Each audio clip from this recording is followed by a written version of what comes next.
Minor బాలిక మృతిపై ప్రశ్నించినందుకే తనపై కేసు పెట్టారన్నారు మాజీ మంత్రి కాకాని గోవర్ధన్ రెడ్డి.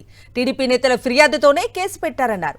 మైనర్ కుటుంబ వివరాలను తాను ఎక్కడా బహిర్గతం చేయలేదన్నారు. గంజాయి గురించి అధికార పార్టీ నేతలు మాట్లాడితే కేసులు పెట్టని పోలీసులు తాను మాట్లాడకపోయినా కేసు పెట్టారన్నారు. వైఎస్ఆర్సీపీ నేతలపై కేసులు పెట్టేందుకే పోలీసులు పనిచేస్తున్నారన్నారు. ఆ బాలికని గురించి మాట్లాడలే, ఆ బాలిక తల్లిదండ్రుల గురించి మాట్లాడలే, ఆ కుటుంబం ముందు నిలబడి మాట్లాడలే.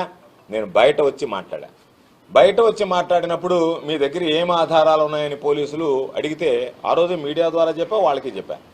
అక్కడ ఉన్నటువంటి ఆ కుటుంబానికి సంబంధించినటువంటి తల్లిదండ్రులే చెప్తున్నారు, మాకు పోలీసులు నిర్లక్ష్యంగా వ్యవహరించారు, ఆసుపత్రిలో వైద్యం అందించలేదు, దానివల్ల నా బిడ్డ చనిపోయింది అని చెప్పడం జరిగింది.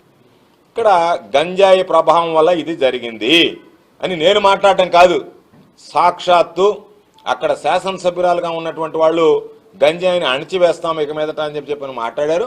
గంజాయి మత్తులో లేనిపోయినటువంటి ఇటువంటి దుర్ఘటనలు జరుగుతున్నాయని చెప్పి అజీజ్ భాయ్ కూడా మాట్లాడడం జరిగింది. కాకపోతే వాళ్ళు అధికార పక్షం, నేను ప్రతిపక్షం. అధికార పక్షం వాడు ఎక్కడ మాట్లాడినా ఏమి మాట్లాడినా పోక్సో చట్టాన్ని ఉల్లంఘించినా వాళ్ళని గురించి పట్టించుకోరు. పోక్సో చట్టాన్ని ఉల్లంఘించకపోయినా సరే ఆ యాక్ట్ తీసుకొచ్చి మాకు ఆపాదించి మా మీద ఈరోజు కేసులు నమోదు చేస్తున్నారు. నేను ఈ ప్రభుత్వాన్ని సూటిగా అడుగుతున్నా, ఆ బిడ్డ చనిపోయింది, ప్రభుత్వం ఏం చెప్పదలుచుకునింది? ఆ బిడ్డ చనిపోయింది కాబట్టి మాకు బాధ్యత లేదు, మేము బాధ్యత వహించము, మీరు మమ్మల్ని ప్రశ్నించకూడదు అన్నట్టుగా మీరు చెప్పదలుచుకుంటే ఆ మాట చెప్పండి.